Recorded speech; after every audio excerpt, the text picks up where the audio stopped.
I'm Tamsin Whitaker, 54 years old, and I turned a single crumbling foreclosure into $100 million real estate portfolio before most men my age had figured out how to properly tie a Windsor knot. My empire was built on concrete, steel, and an ability to read people that borders on the supernatural. Yet here I sit in my own kitchen, unable to get my son to look me in the eye without flinching. I sat at the head of the massive quartz island, the surface cool and unforgiving beneath my forearms. The morning light streamed through the floor-to-ceiling windows I had commissioned personally 3 years ago. It should have been a beautiful morning. Instead, the air in the room felt heavy, suffocating, and thick with a toxicity that tasted like metal on the back of my tongue. Julian, my only son, stood by the espresso machine. He is 28 years old, handsome in a way that suggests he has never done a day of hard labor in his life. I paid for that smile. I paid for the teeth, the private schools, the failed startups, and the cashmere sweater he was currently wearing while plotting my demise.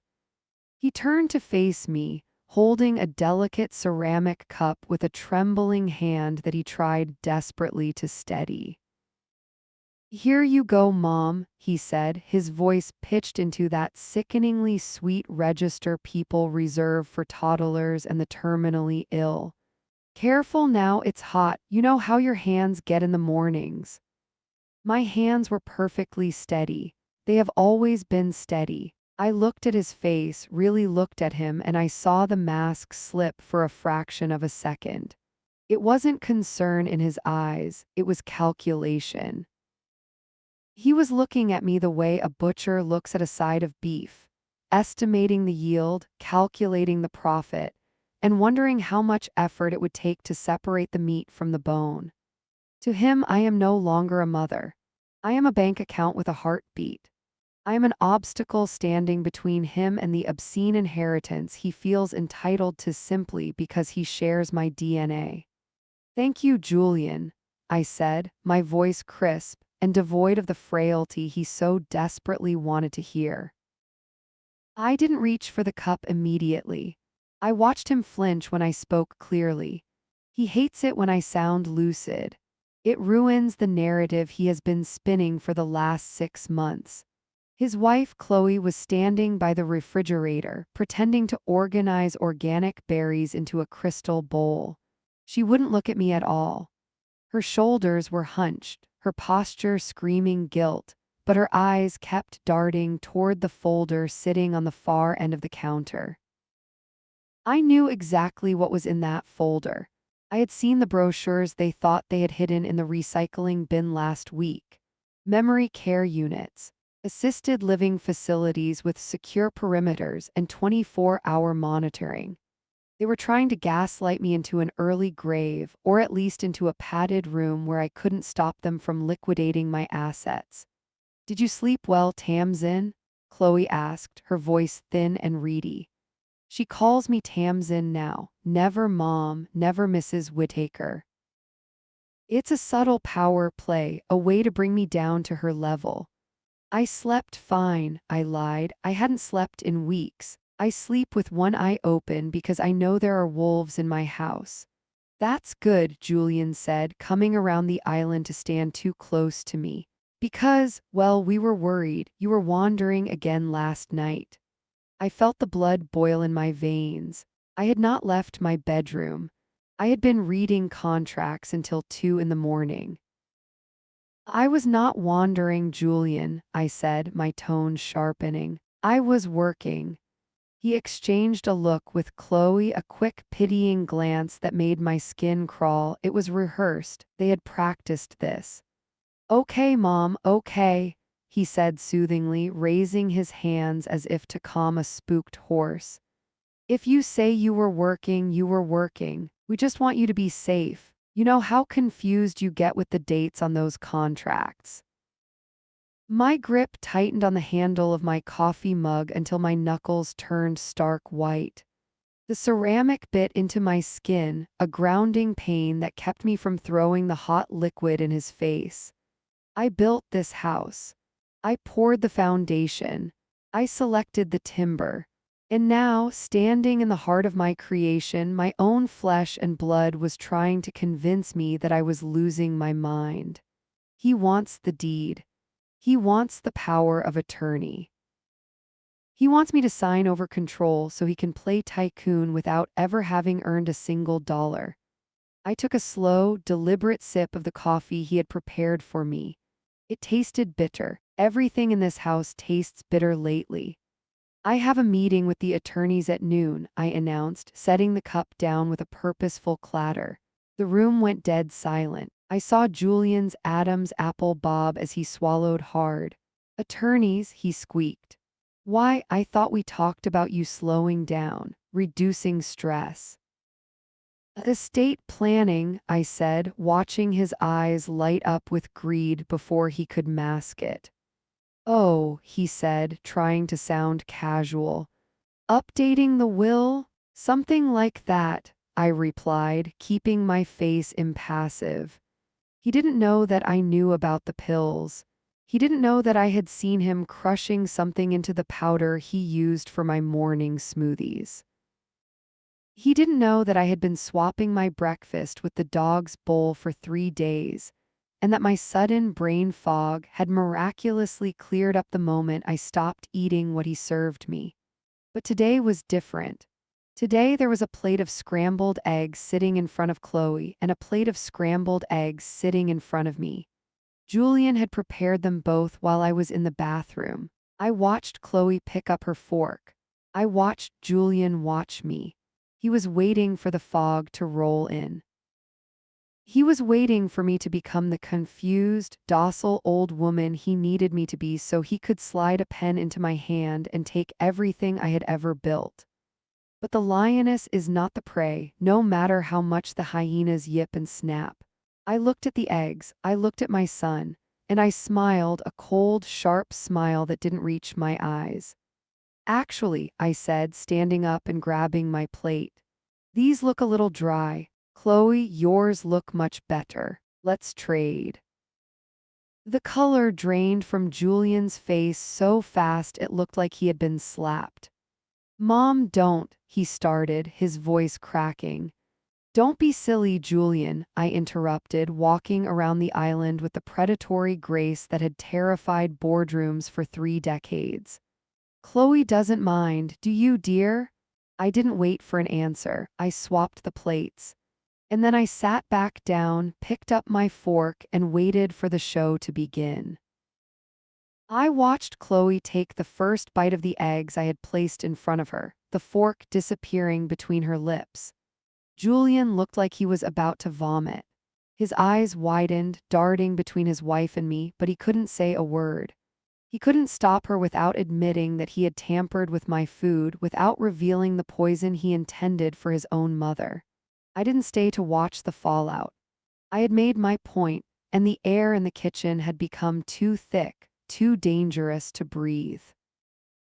I'm late, I announced, snatching my purse from the marble countertop with a sharp, decisive motion. My stride was long and purposeful as I marched toward the foyer, the heels of my boots clicking a rhythm of war against the hardwood floors. I needed to get out of this house. I needed fresh air. I needed to be away from the suffocating scent of betrayal that lingered in the kitchen like burnt toast. I reached for the brass hook by the heavy oak front door. My hand grasped at empty air. I stopped dead in my tracks. I stared at the wall, my mind taking a moment to process the visual data. The hook where I have hung my Range Rover keys every single day for 5 years was bare. I blinked, thinking my eyes were playing tricks on me, a symptom of the stress that had been eating me alive for months. I patted my pockets, the rough fabric of my coat offering no reassurance. I checked the console table, sweeping my hand over the mail and the decorative bowl. Nothing. My heart skipped a beat, a sharp little flutter of panic that had nothing to do with age and everything to do with control. I am organized. I am precise. I do not lose things. Looking for something? Julian's voice drifted from the hallway behind me, smooth and terrifyingly casual. I spun around. He was leaning against the doorframe, his arms crossed over his chest, the tension from the breakfast table masked by a veneer of pity. My keys, I demanded, holding out my hand, palm up. Where are they, Julian? He sighed, a loud, ragged sound that seemed designed to carry to make sure Chloe heard it in the other room. It was a performance. Oh, Mom, he said softly, shaking his head with a disappointment that cut deeper than any insult. We talked about this. We did not talk about this, I snapped, my voice rising. You were holding them, he said, walking toward me with slow, deliberate steps like one approaches a frightened animal. When you were getting ice earlier, remember? I felt a chill run down my spine that had nothing to do with the ambient temperature. I had not gotten ice. I had not touched the freezer. I haven't opened the freezer today, Julian, I said, my voice steady despite the trembling in my knees. He didn't answer me. He just walked past me, grabbed my elbow with a grip that was slightly too tight to be affectionate, and steered me back toward the kitchen. Let's just look, he said, his voice dripping with that sickening, fake patience that makes you want to scream. He marched me to the massive stainless steel Sub-Zero fridge and yanked the freezer drawer open. A blast of icy air hit my legs, swirling around my ankles, and there they were. My key fob was sitting on top of a bag of frozen organic peas, frosted over and starkly out of place. I stared at them, my breath catching in my throat. See, Julian said, reaching down to grab them. He held them up, dangling them in front of my face like a shiny toy for a toddler. You put them in here again, Mom. Just like last week. My heart hammered against my ribs because I knew I did not put them there. I knew it with the certainty of a woman who has managed multi-million-dollar contracts without a calculator. My mind raced, replaying my morning step by step in high definition. Bedroom, bathroom, stairs, kitchen, coffee. Nowhere in that sequence did I open the freezer. I looked up at him, ready to scream, ready to call him a liar to his face. And for a split second I saw it. I saw the smug glint in his eyes. It was a flash of pure malice, a tiny, triumphant spark that said, I have you. He was enjoying this. He liked seeing me off balance. He liked the power of rewriting my history in real time. Then as quickly as it appeared, the mask slammed back into place. His face crumpled into a look of deep, furrowed concern. Chloe, he called out, turning his head toward the dining area. Chloe, honey, she did it again. The keys were in the peas.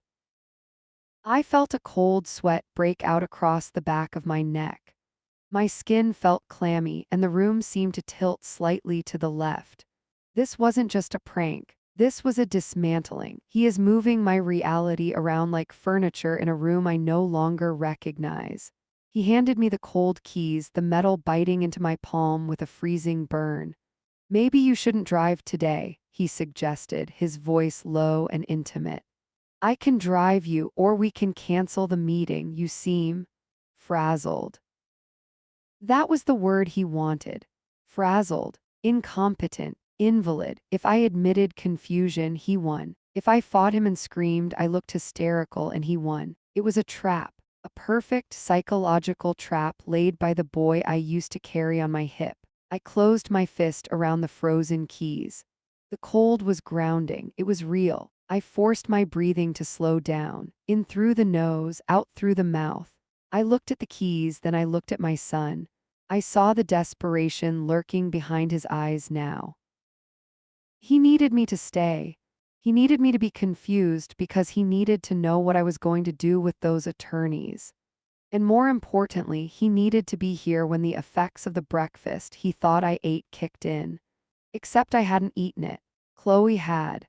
I am not frazzled, Julian, I said, my voice dropping to a register of deadly calm that I usually reserved for hostile takeovers.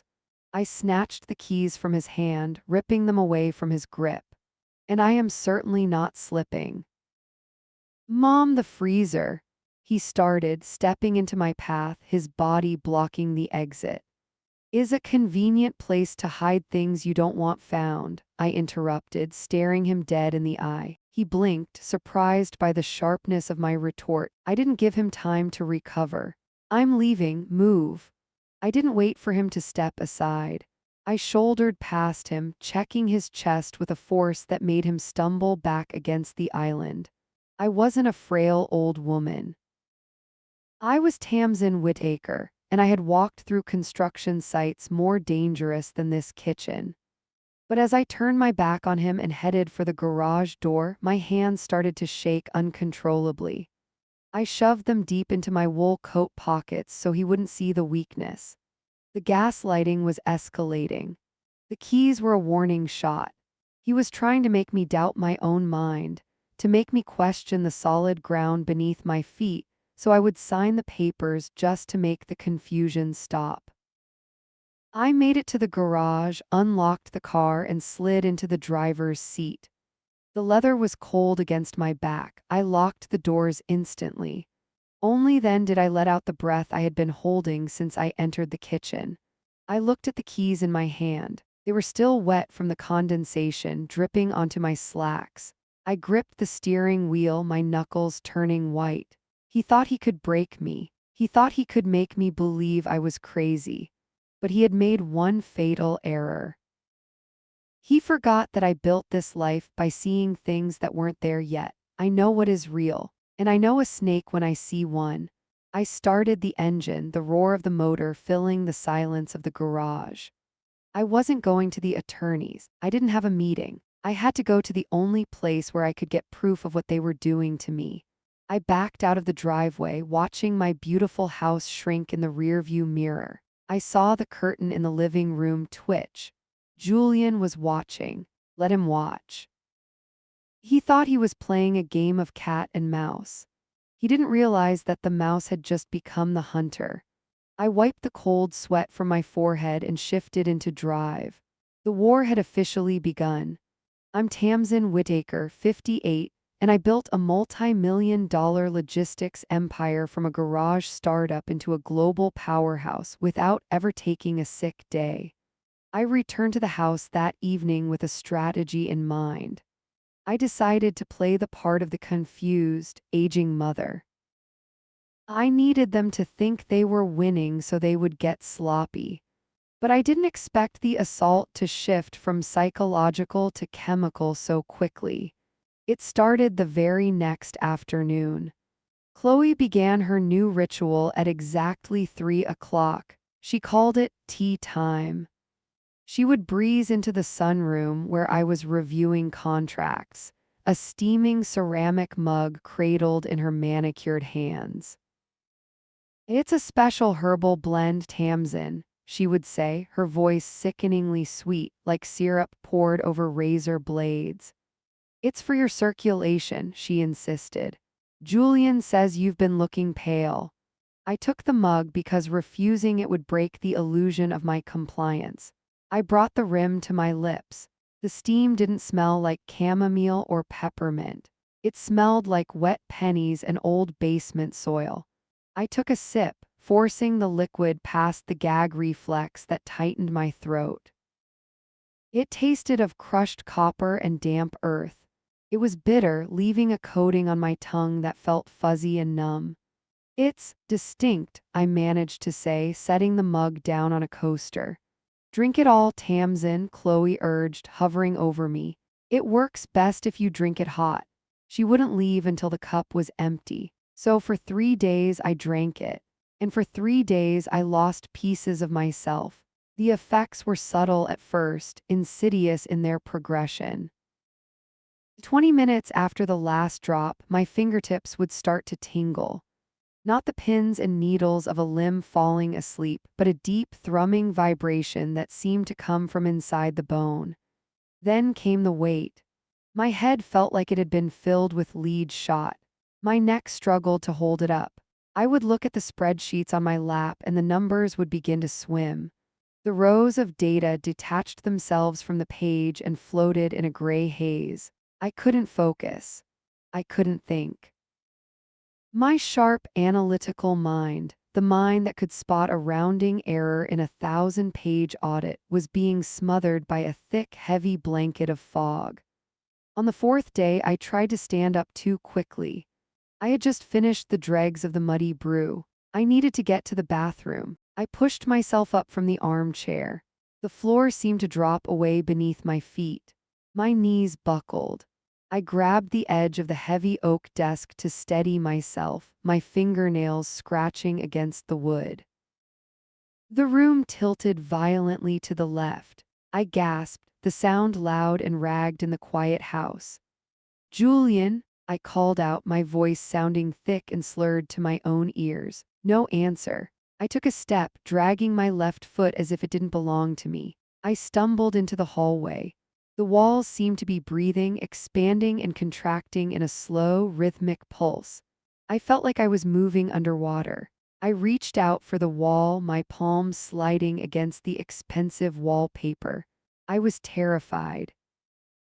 For the first time in my life, I felt truly helpless. I wasn't in control of my own motor functions. I looked down the long corridor toward the kitchen, and then I saw her. Chloe was standing in the doorway of the dining room. She wasn't rushing to help me. She wasn't calling 911. She was standing perfectly still. She held her phone up, steady and level. The little red recording light blinked like a demonic eye. She was filming me. I blinked, trying to clear the Vaseline smear from my vision. She adjusted her angle, stepping slightly to the side to get a better shot of my struggle. I saw a small, tight smile playing on her lips. It wasn't a smile of amusement. It was a smile of satisfaction. She was documenting my decline. Suddenly, the pieces slammed together in my drugged mind with a terrifying clarity. The keys in the freezer, the gaslighting. And now this tea. They didn't just want me dead. Dead was messy. Dead triggered autopsies and investigations. They wanted me incompetent. They were building a portfolio of evidence. They wanted a video of Tamsin Whitaker, the iron-willed CEO, stumbling drunk and confused in her own hallway at 3 in the afternoon. They wanted to show a judge that I could no longer care for myself. They wanted control of the trust. They wanted power of attorney. They were actively erasing my mind, frame by frame, sip by sip. Rage, hot and purifying, flared in my chest, burning through the chemical fog for just a second. I gritted my teeth. I forced my spine to straighten. I would not give her the money shot. I locked my knees. I took a deep breath, fighting the nausea that rolled in waves over my stomach. I looked directly into the lens of her camera. I saw her smile falter slightly as my eyes met hers. She expected fear. She expected confusion. She didn't expect the cold, hard glare of a woman who knows she is being hunted. I didn't speak. I couldn't trust my tongue not to slur. I simply turned around, using the wall for support, and made my way back into the sunroom. I collapsed onto the sofa the moment I was out of her frame. My heart hammered against my ribs like a trapped bird. I looked at the empty mug on the table. The sediment at the bottom looked like sludge. I reached into my pocket and pulled out a tissue. With a shaking hand, I wiped the remaining residue from the bottom of the cup, smearing the brown paste onto the paper. I folded the tissue carefully and shoved it deep into my pocket. I needed to know what was in that tea. I needed a lab, and I needed to stop drinking it. But I couldn't stop abruptly, or they would know I knew. I had to be smarter. I had to be faster. My eyelids drooped, heavy with the sedative weight of the poison. I let myself drift, but before the darkness took me, I made a promise to the woman I used to be. Tomorrow, breakfast would be served. And tomorrow, the menu was going to change. I'm Tamsin Whitaker, 58, and I built a logistics empire by predicting disasters before they happened. But I never predicted my own son would try to erase me. I lay on the sunroom sofa, my body limp, my breathing deliberately shallow. I was playing possum. The heavy velvet curtains were drawn, casting the room in a suffocating gloom. I could hear them in the foyer, the jingle of keys, the rustle of Chloe's coat. "She's out cold, Julian," Chloe said, her voice muffled by the distance but clear enough to sting. "That double dose really knocked her out. We have time for a full 3 courses." "I don't like leaving her alone," Julian muttered, my heart clenched. Was that concern? Was there still a shred of my little boy in there? "Don't be dramatic," Chloe snapped. "She's not going anywhere. She can barely walk to the bathroom without holding the walls. Let's go, I need a drink." The front door opened. The heavy thud of the oak door closing echoed through the house like a gavel strike. Then came the mechanical whir of the garage door opening, the rumble of Julian's SUV, and finally fading silence. I waited 5 full minutes. I counted the seconds in my head, forcing my brain to focus through the chemical sludge that Chloe's tea had deposited there. 300 seconds. I opened my eyes, the room spun. I gritted my teeth and swung my legs off the sofa. My feet hit the floor, but I couldn't feel the carpet. My legs felt like lead pipes filled with concrete. I pushed myself up, my knuckles white as I gripped the armrest. A wave of nausea rolled over me, hot and acidic. I swallowed it down. I didn't have time to be sick. I had to get upstairs. I had to get into Julian's office. I shuffled into the hallway, using the wall for support just as I had done for Chloe's camera earlier. But this time there was no audience. Only the desperate, silent struggle of a woman fighting for her life. The staircase loomed ahead of me like a mountain. 14 steps. I took them one by one. Left foot, drag, right foot, heave. My breath came in ragged gasps. Sweat pricked at my hairline, cold and clammy. Every step was a battle against gravity and the sedative coursing through my veins. I reached the landing and collapsed against the banister for a moment, my heart hammering against my ribs like a trapped bird. I looked down the dark hallway toward the master's suite. Julian's home office was the third door on the left. He always kept it locked. But Julian was my son, and I knew he kept a spare key on the top ledge of the doorframe, a habit he'd picked up in high school so he wouldn't get locked out of his bedroom. I reached up, my fingers trembling. I felt nothing but dust. Panic flared in my chest. Had he moved it? I stood on my tiptoes, fighting the vertigo, and swept my hand further back. Metal. I grabbed the small brass key and let out a sob of relief. I unlocked the door and slipped inside, closing it softly behind me. The room smelled of leather and the expensive sandalwood cologne I bought him for Christmas. It smelled like betrayal. I didn't turn on the light. I used the flashlight on my phone, keeping the beam low to avoid casting shadows against the window blinds. I went straight to the desk.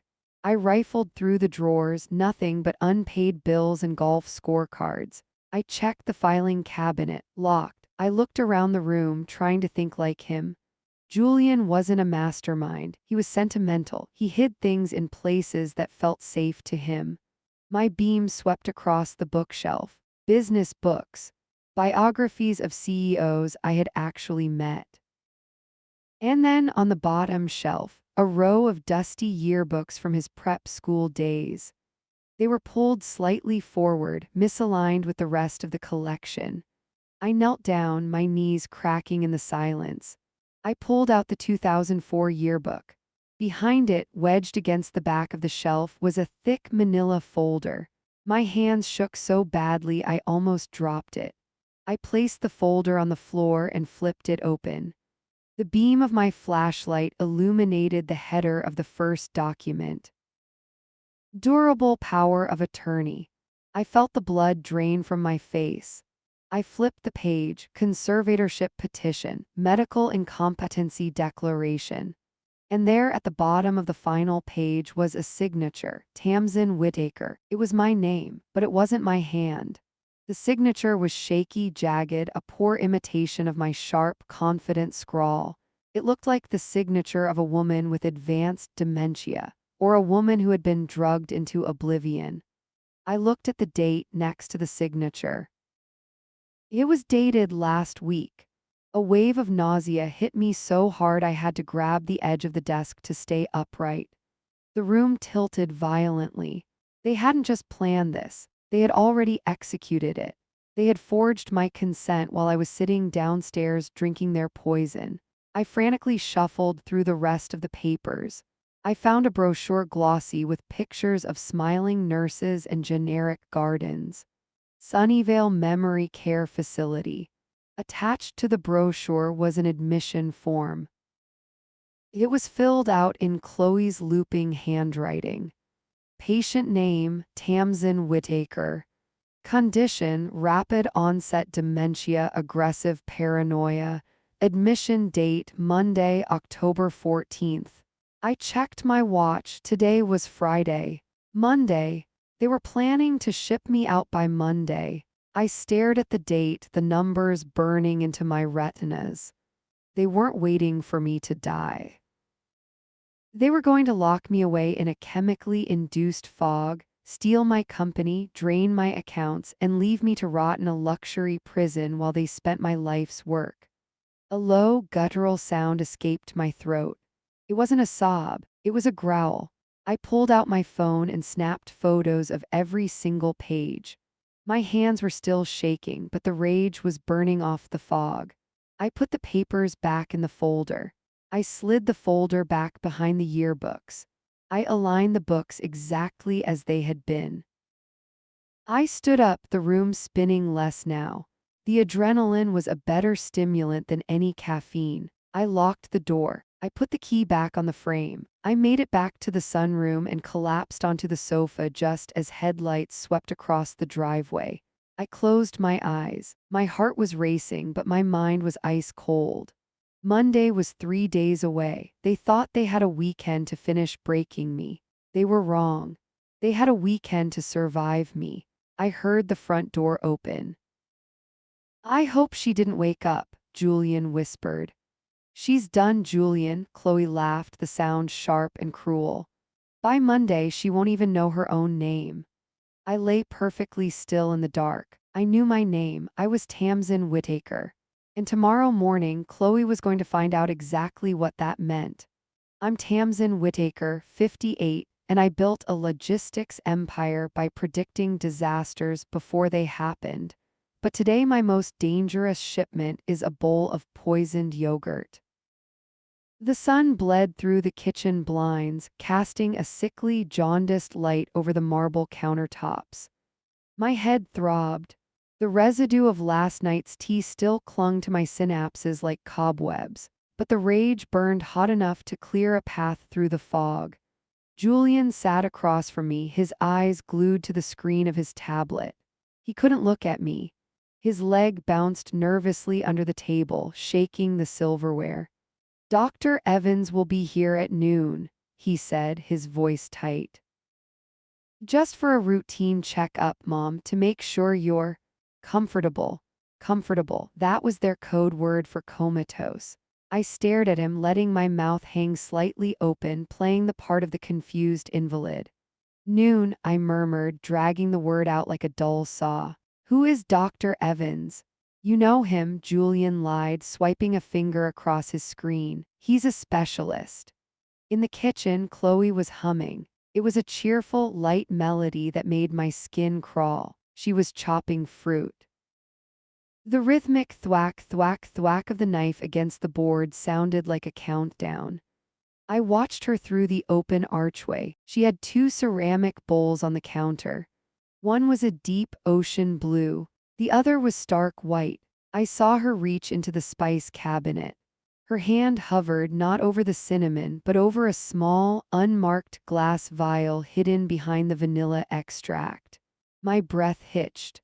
I watched her tip a fine white powder into the blue bowl. She stirred it vigorously, masking the powder within the thick Greek yogurt. Then she drizzled an excessive amount of honey over the top. to hide the bitterness. She topped both bowls with strawberries and granola. She wiped her hands on a towel, took a deep breath, and put on her smile. It was a predator's smile. She walked into the dining room, carrying the bowls. My heart hammered against my ribs, a frantic drumbeat in the silence. She placed the blue bowl in front of me. She placed the white bowl at her own empty seat. "Here we go, Tamsin," she cooed, her voice dripping with faux sweetness. A healthy start for a big day. The smell hit me instantly. Beneath the floral sweetness of the honey, there was a sharp, metallic tang. It smelled like lithium and betrayal. "Thank you, dear," I rasped, my hand trembling as I reached for the spoon. I made sure to knock the spoon against the table, a clumsy fumble. "Oops," I mumbled. Chloe sighed, a sound of exaggerated patience. "I'll get you a fresh napkin," she said, turning her back to walk toward the pantry. Julian was still staring at his tablet, scrolling through what looked like real estate listings. He was already spending the money from the sale of my house. This was it. The window of opportunity was a sliver, barely a second wide. I didn't think, I moved. My hand shot out, steady and precise, shedding the tremor I had faked for days. I grabbed my blue bowl. I grabbed her white bowl. I crossed my arms in a blur of motion, sliding the blue bowl to her place setting and the white bowl to mine.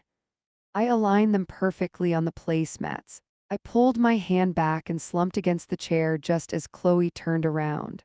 My heart was in my throat, choking me. Did she see? Did Julian see? I looked at Julian. He was frowning at a listing for a beach house in Malibu. He hadn't seen a thing. Chloe walked back to the table, napkin in hand. She placed it gently on my lap. "There," she said, patting my shoulder with a touch that felt like ice. "Now eat, you need your strength for the doctor."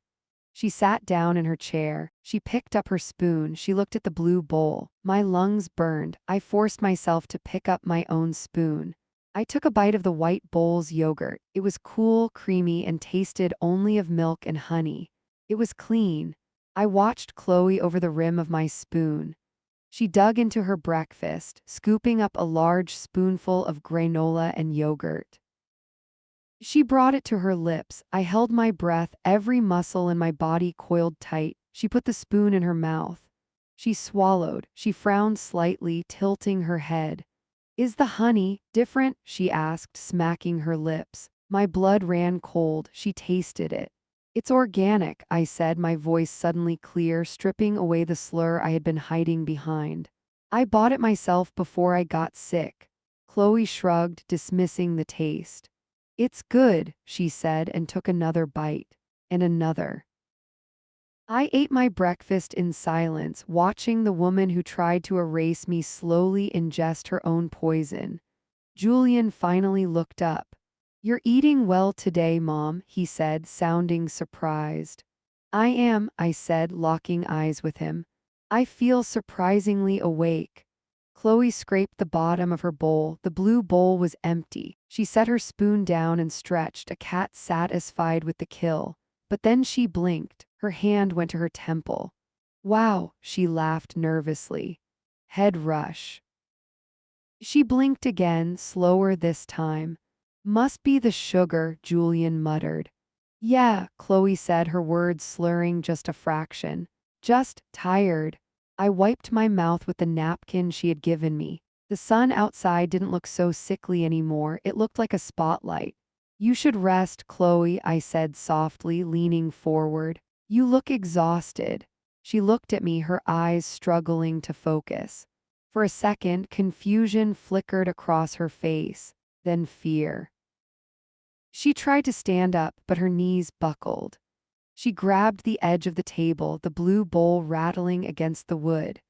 "Julian," she mumbled, her voice thick. "I don't feel." I smiled. It wasn't a nice smile. "Don't worry," I whispered. "I'll take care of everything."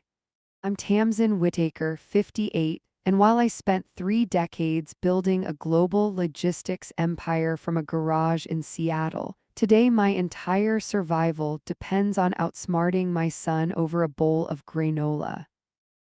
The kitchen island felt less like a breakfast nook and more like an execution block. The morning light filtered through the high windows, hitting the marble countertop with a clarity that hurt my eyes. I sat on the high stool, my posture deliberately slumped. I had to look frail.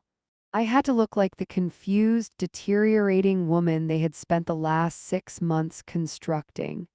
Julian stood by the coffee machine, his back to me. I could see the tension in his shoulders.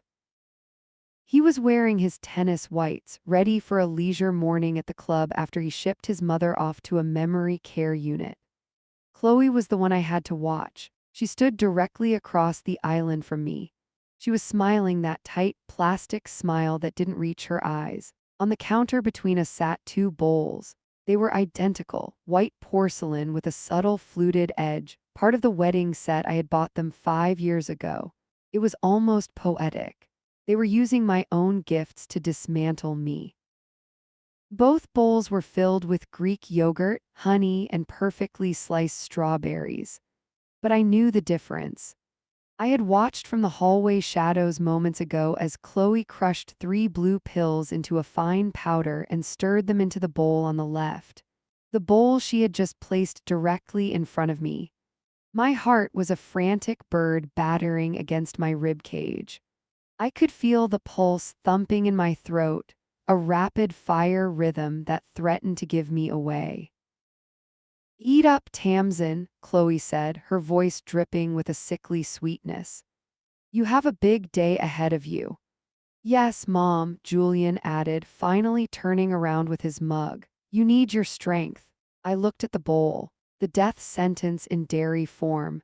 If I ate that, the fog would return within 20 minutes. I would be pliable. I would be confused. I would sign whatever papers they put in front of me, and by Monday, Tamsin Whittaker would be nothing more than a room number at Sunnyvale. I needed to swap the bowls, but they were staring at me. Their eyes were locked on my hands, waiting for the trembling, the hesitation, the signs of the decline they were inducing. I couldn't just reach out and switch them. I needed a distraction, a chaos variable. I looked at the linen napkin on my lap. It was my only prop. I let my hands shake, exaggerating the tremor that had actually disappeared the moment the adrenaline hit my system. I started, my voice cracking. "I think I need a spoon." The spoon is right there, Tamsin," Chloe said, pointing. I reached for it, clumsy and slow. I deliberately fumbled. My hand knocked against the edge of the island and I let the napkin slide off my lap. It fluttered to the floor, landing near the base of the stools. "Oh," I whispered, looking down. "My napkin," Chloe sighed. It was a sound of pure irritation. "Leave it, I'll get you another one," she snapped. "No, no," I mumbled, already shifting my weight. "I can get it." I slid off the stool.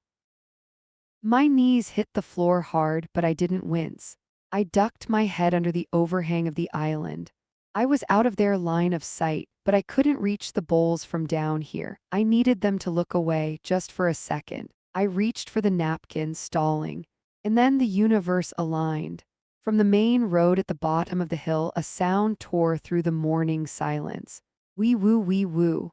It was a siren. Loud, piercing, and getting closer.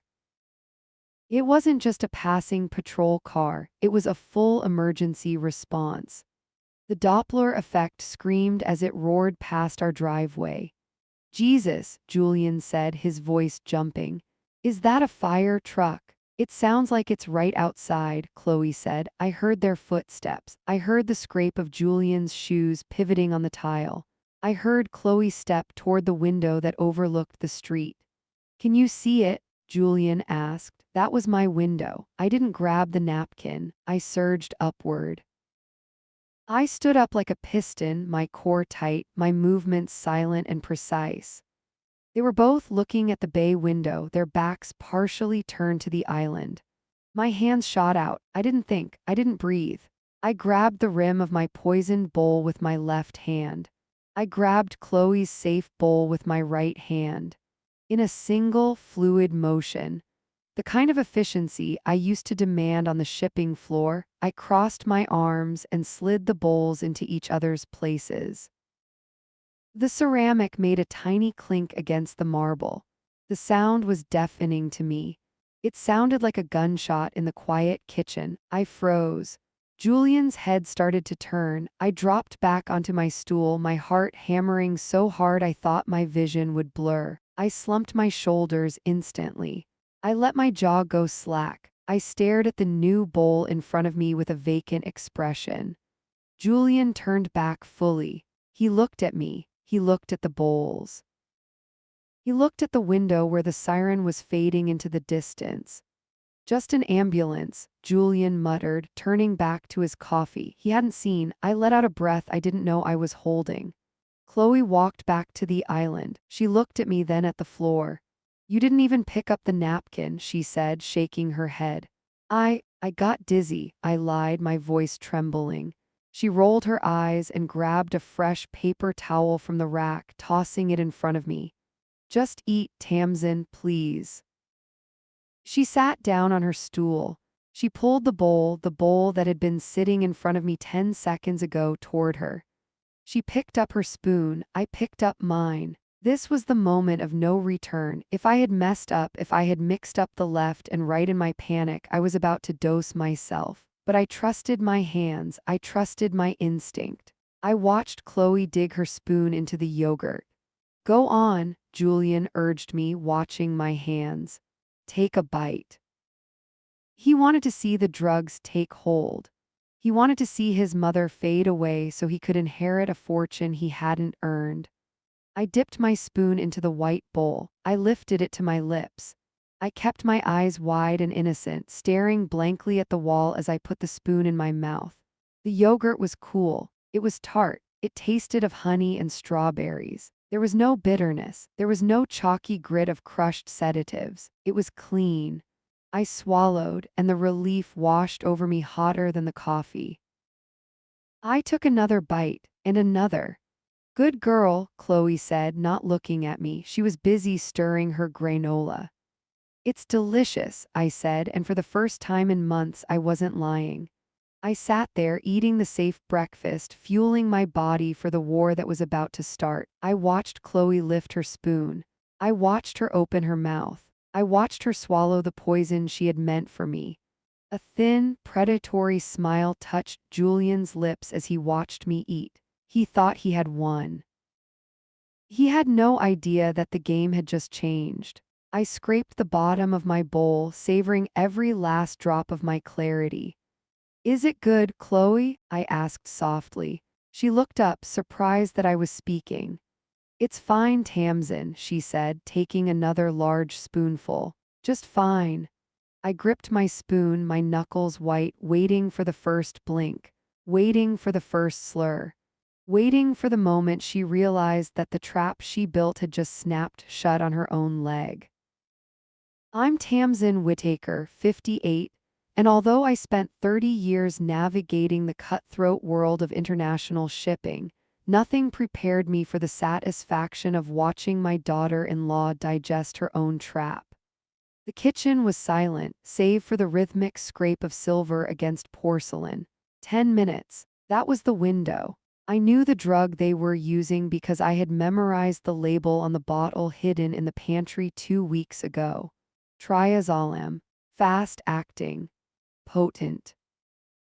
And Chloe had crushed 3 of them. I sat on my stool, my shoulders hunched forward in my practiced pose of senility.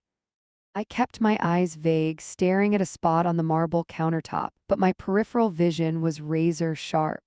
I was tracking every movement. I was counting every swallow. The silence was agonizing. It felt heavy, like the air before a thunderstorm. Julian was leaning against the refrigerator, scrolling through his phone. He was probably looking up assisted living facility ratings. Or maybe he was already browsing real estate listings for my house. He didn't look at me.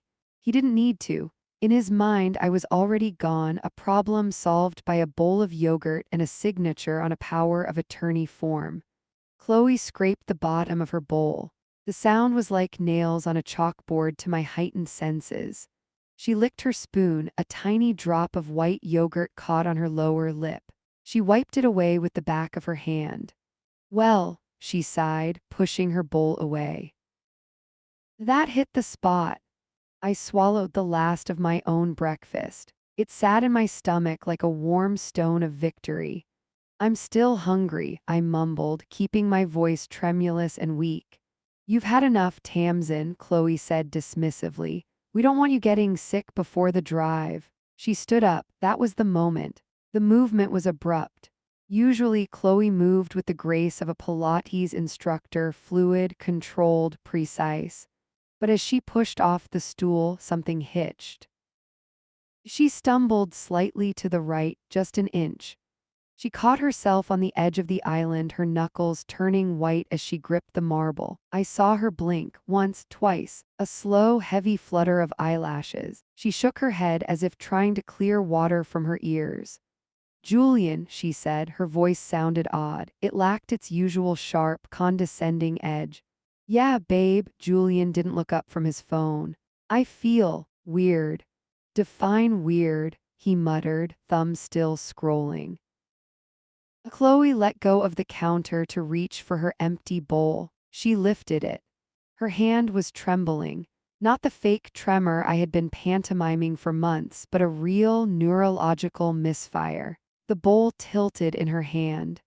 She tried to correct it, but her brain was sending signals that her nerves refused to deliver. Gravity took over. The bowl slipped from her fingers. It hit the floor with a violence that seemed disproportionate to the morning calm. It shattered into 1,000 porcelain teeth, scattering across the expensive travertine tile I had paid for 3 years ago. The crash was explosive. Julian jumped, nearly dropping his phone. Jesus, Chloe, he snapped, finally looking up. What is wrong with you? I didn't flinch. I stayed frozen, playing the part of the startled, confused old woman. Oh my, I whispered, pressing a hand to my chest. Broken. Chloe didn't look at the mess. She was staring at her own hands. She looked at her palms as if they belonged to a stranger. She started. She tried to speak, but her words were thick and distorted like a slow-motion recording. The vowels were elongated, the consonants mushy. Can't, feel. She took a step back. Her heel caught on the leg of the stool. She swayed violently like a sapling in a hurricane. Her eyes, usually so cold and calculating, rolled back into her head, showing the whites. It was terrifying. It was exactly what they had planned for me. Chloe? Julian's voice shifted instantly from annoyance to panic. He dropped his phone on the counter and lunged forward. He caught her just as her knees buckled. Her dead weight dragged him down, and they collapsed together onto the floor right next to the jagged shards of the wedding china. Chloe, look at me, Julian screamed, shaking her shoulders. She groaned, a low, guttural sound that vibrated in her chest. Her head lolled back, her neck muscles completely slack. Dizzy, she slurred, the word barely intelligible. So, dizzy, Julian looked frantic. He patted her cheeks, trying to rouse her. Babe, are you choking? Is it an allergic reaction? Talk to me. He was sweating now. The fear on his face was raw and unfiltered. He had no idea what was happening. Why would he? In his narrative, the poison was in my stomach. He turned his head, looking for a cause, looking for an answer. His eyes locked onto the kitchen island. He saw the 2 placemats. He saw the spilled mess of Chloe's bowl on the floor. And then he looked at my spot. He saw my empty bowl, clean, scraped dry. He looked at the spoon resting innocently beside it. Then he looked back at his wife, who was now drooling slightly onto his tennis shirt, her eyes fluttering shut as the massive dose of sedatives dragged her into the dark. I watched the gears turn in his head. I watched the confusion curdle into a mask of pure terror. He looked from the empty bowl to me. I was sitting perfectly still. I wasn't swaying. I wasn't slurring. I wasn't confused. I met his gaze. I didn't smile. I didn't have to. I just let the mask slip just for a fraction of a second. I let the dementia fade from my eyes, replacing it with the cold, steel trap intelligence that had built an empire.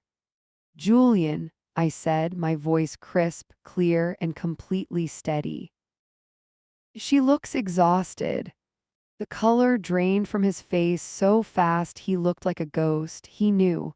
In that heartbeat, amidst the wreckage of the china and his wife's consciousness, he knew. His plan hadn't just failed, it had been reversed.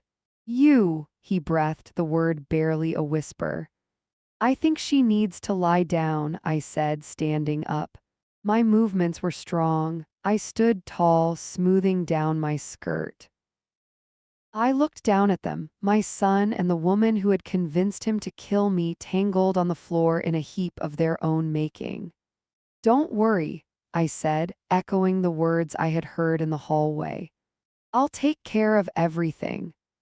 I'm Tamsin Whitaker, 58, and after 3 decades of commanding boardrooms and navigating hostile takeovers, I know exactly when to stop playing the victim and start being the executioner.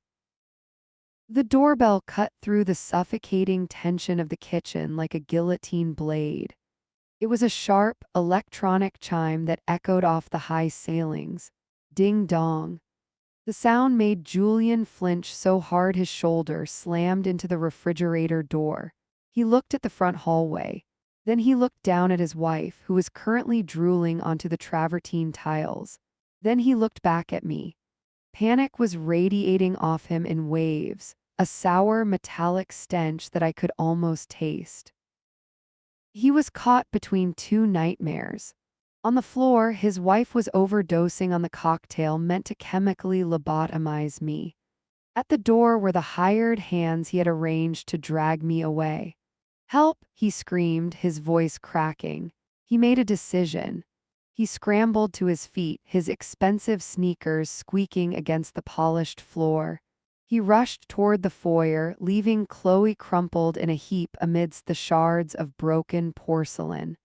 I didn't move. I sat on my stool, my hands folded calmly in my lap. I took a deep breath. I felt the oxygen fill my lungs, clean and unpolluted by the sedatives they had tried to force down my throat. I heard the heavy oak door swing open. In here, you have to help me, Julian was shouting. Oh God, hurry! Heavy boots thudded against the hardwood of the hallway. The sound was authoritative, military. 2 men appeared in the archway of the kitchen. They were dressed in gray uniforms that walked the line between paramedic and prison guard. They carried a transport gurney between them, the straps dangling loose like tentacles. They stopped dead when they saw the scene. It wasn't what they were expecting. They had been briefed on a confused, frail, potentially combative geriatric patient. Instead, they walked into a crime scene. She snapped, Julian yelled, pointing a trembling finger at me. He was hyperventilating, his chest heaving beneath his polo shirt. My mother, she just snapped. She's having a psychotic break. The lead officer, a thick-necked man with a buzz cut and eyes like flint, looked at me. I remained seated. I didn't blink. I didn't cower. She attacked my wife. Julian continued, his lie gaining momentum as he tried to rewrite reality in real time. Look, she threw the bowl at her. She hit her.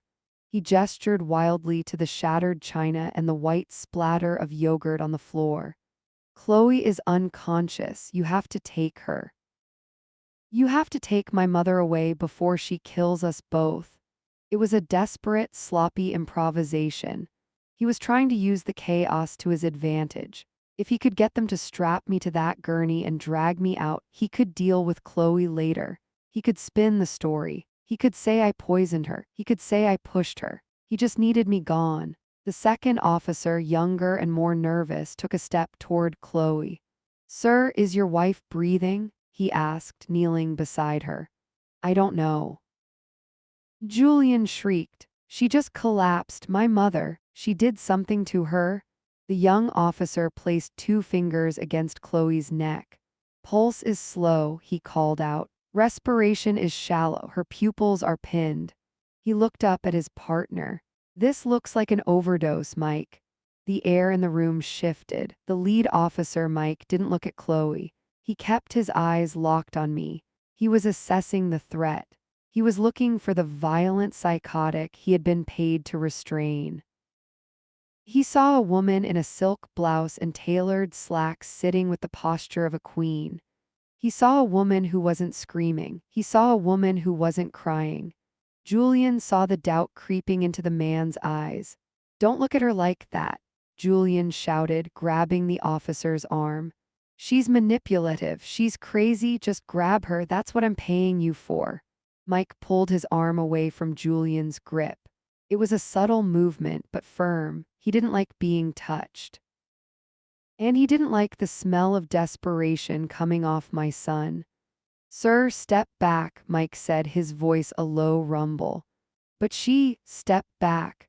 Julian stumbled backward, hitting the island counter. This was it, the pivot point. I could see the confusion on the officer's face.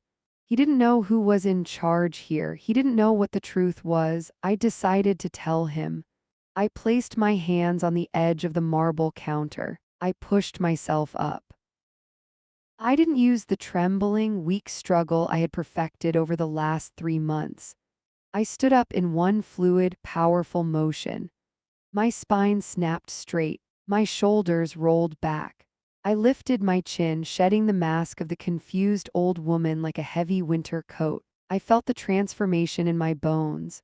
The fog was gone. The fear was gone. I was Tamsin Whitaker, CEO, matriarch, and survivor. I walked around the island. My heels clicked rhythmically on the tile. Click, click, click. I stopped 3 feet from the lead officer. I looked him dead in the eye. I didn't look up at him even though he was taller. I looked through him. "Officer," I said. My voice was not the whispery, tremulous thing Julian was used to. It was the voice that had silenced boardrooms in Tokyo and New York. It was rich, steady, and laced with absolute, terrifying authority. "My son is hysterical," I stated calmly. "And his wife has evidently ingested a significant amount of triazolam." Julian gasped. The sound was like a balloon popping. He stared at me, his mouth hanging open. He had never heard me say the name of the drug. He thought I didn't know what it was. "Triazolam?" the officer asked, his eyebrows shooting up. "Yes," I said, gesturing to the unconscious woman. "Brand name Halcion, highly potent sedative. Look at her presentation. Muscle flaccidity, respiratory depression. It matches perfectly." I turned my gaze to Julian. He looked like he was shrinking. He looked like a child caught holding a match in a burning room. "My son seems to be under the impression that this is an extraction for a mental health crisis," I continued, turning back to the officer. "But as you can see, the only crisis here is a medical overdose." I pointed a manicured finger at the gurney. "You won't be needing the restraints," I said coolly. "But you will need to call an ambulance. Unless your transport vehicle is equipped for advanced life support." The officer blinked. He looked at Julian, who was shaking his head, unable to form words. He looked at Chloe, who was turning a pale shade of gray. Then he looked back at me. "No, ma'am," he stammered, the ma'am slipping out automatically in response to my tone. We're private transport, behavioral health." "Then you are out of your depth," I said. I reached into my pocket. I pulled out my phone. I hadn't touched it in weeks, knowing Julian was monitoring my usage. But I had charged it last night while they slept. I unlocked it with my thumbprint. "I am calling 911, I announced. "You two should probably wait outside. This is about to become a police matter, and I doubt your agency wants to be involved in an attempted homicide investigation." The word hung in the air, homicide. Julian made a noise like a wounded animal. "Mom, no," he whimpered. I didn't look at him. I dialed the 3 numbers. I held the phone to my ear. my eyes locking onto Julian's terrified face as the line began to ring. "Police and paramedics, please," I said into the receiver, my voice ice cold. "I have an overdose victim, and I have the person responsible standing right in front of me." The kitchen was a strobe-lit nightmare of red and blue as the real police swarmed the house. I stood near the island, watching the paramedics cut open the silk blouse Chloe had bought with my credit card. They were intubating her right there on the floor. Julian was pressed against the refrigerator, flanked by two uniformed officers who looked far less confused than the private transport goons had. He was sweating through his shirt. "She's lying," Julian stammered, his eyes darting between me and the unconscious body of his wife. "My mother is senile. She doesn't know what she's saying." The lead detective, a woman with sharp eyes and a no-nonsense bun, turned to me. "Ma'am, your son claims this was a medical emergency brought on by a fall," she said, her pen hovering over her notepad. "You mentioned a homicide attempt on the 911 call." "It wasn't a fall," I said, my voice steady as granite. I reached into the deep pocket of my robe. I felt the cool, smooth surface of the manila folder I had taped to my torso days ago, waiting for this exact moment. I pulled it out. The sound of the tape peeling away had been satisfying earlier. Now the slap of the folder onto the marble counter was like a gavel strike. "This is not a medical accident," I declared. I opened the folder. My hands did not shake. I laid out the papers one by one, creating a damning mosaic of their greed. "These are documents transferring my power of attorney to Julian," I explained, pointing to the shaky signature at the bottom. "Dated 3 weeks ago." I was heavily sedated when these were allegedly signed. And here, I pulled out the bank transfer requests. "Here are the attempts to liquidate my portfolio." Julian made a choking sound. That's just paperwork. I was helping her manage her assets," he yelled, trying to push past the officer. A heavy hand on his chest stopped him cold. "And the woman on the floor?" the detective asked, looking down at the intubation tube protruding from Chloe's mouth. "My daughter-in-law," I said. I reached into my other pocket. My fingers closed around the small, amber glass vial I had swiped from Chloe's apron while she was distracted by her own reflection in the oven door yesterday. I held it up to the light. The liquid inside sloshed ominously. "I found this hidden in her apron," I said, handing the vial to the detective, who immediately bagged it. "Triazolam, a massive dose."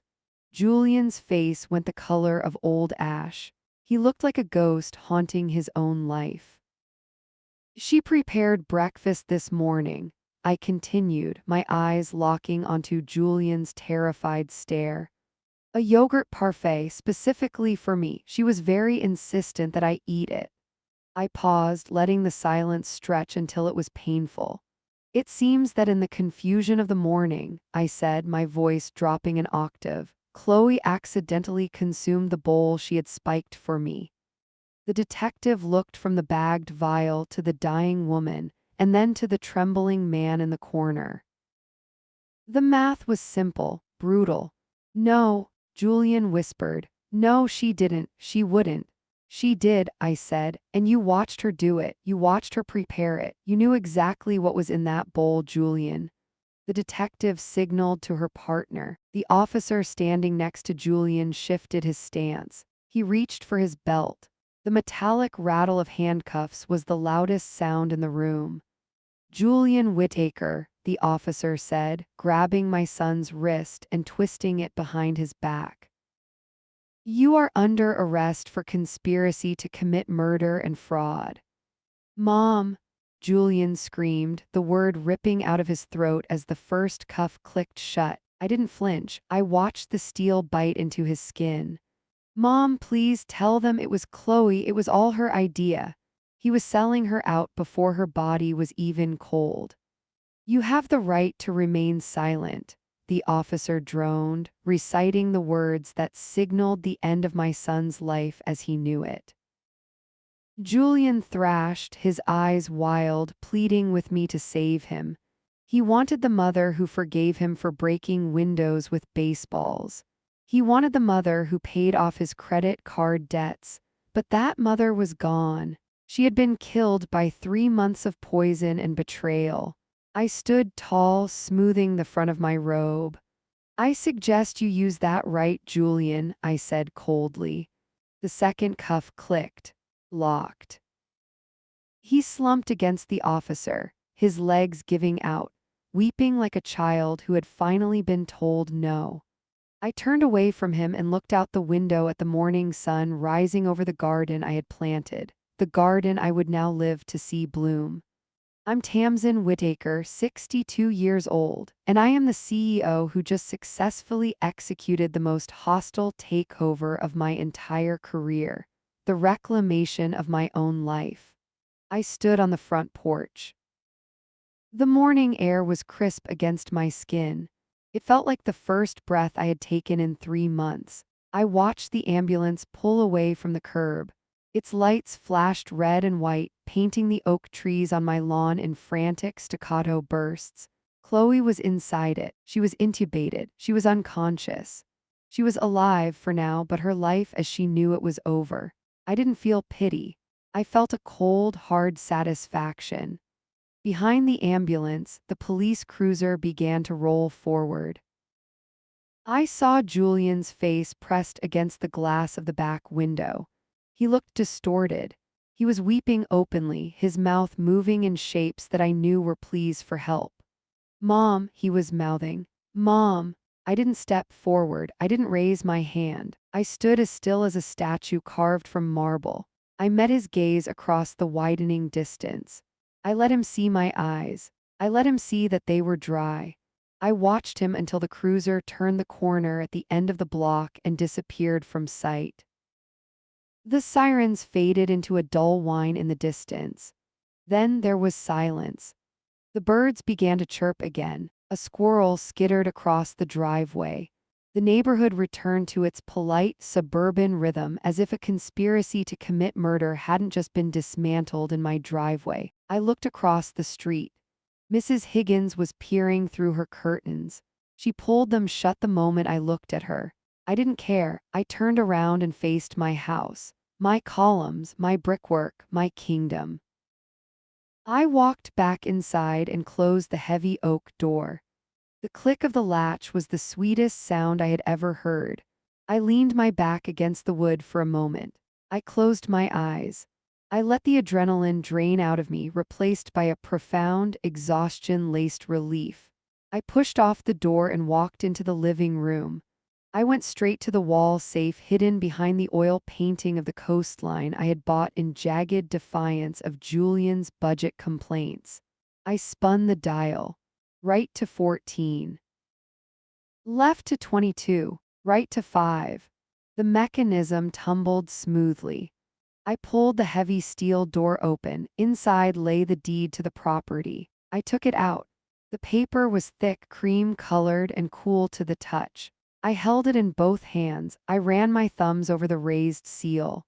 Julian had killed for this. He had drugged his own mother into a stupor for this piece of paper. He had wiped my drool and tolerated my confusion, waiting for the day he could snatch this from my cold, dead hands. "Not today," I whispered to the empty room.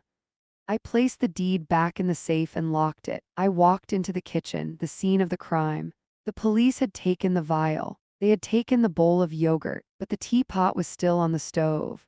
The one Julian had brewed this morning. The one he had poured my special cup from before Chloe's mix-up changed the menu. I walked over to the stove. I picked up the ceramic pot. It was still warm. I carried it to the sink. I didn't hesitate.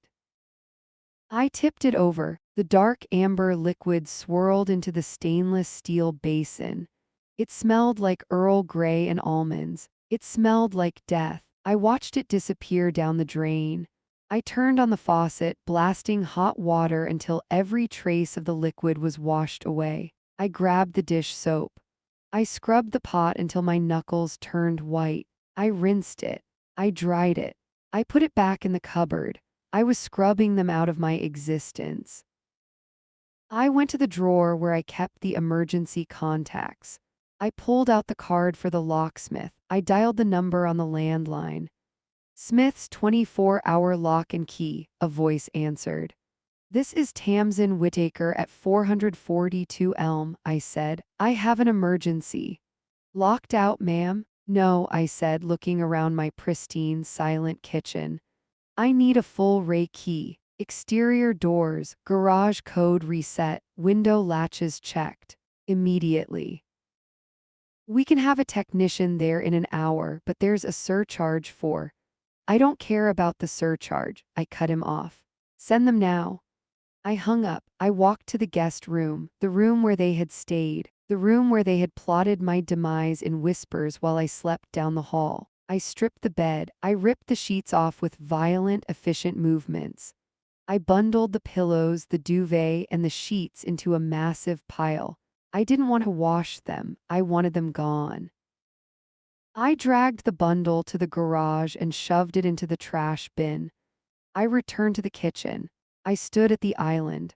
The sun was streaming through the bay window now, illuminating the dust motes dancing in the air. It was quiet, real quiet, not the heavy, suffocating silence of being drugged and isolated. This was the silence of autonomy. I filled a glass with tap water, just water, clear, clean, safe. I took a sip. It tasted like victory. My legs finally felt the toll of the morning. I walked to my favorite armchair in the sunroom. I sat down. I rested my head back against the cushion. I was alone. I had no son. I had no daughter-in-law. I had no heir to hover over me like a vulture. I had my house. I had my mind. I had my empire. I closed my eyes, and for the first time in 90 days, I wasn't afraid to fall asleep. The silence settled around me like a protective blanket. This was my peace. And God help anyone who tried to disturb it again.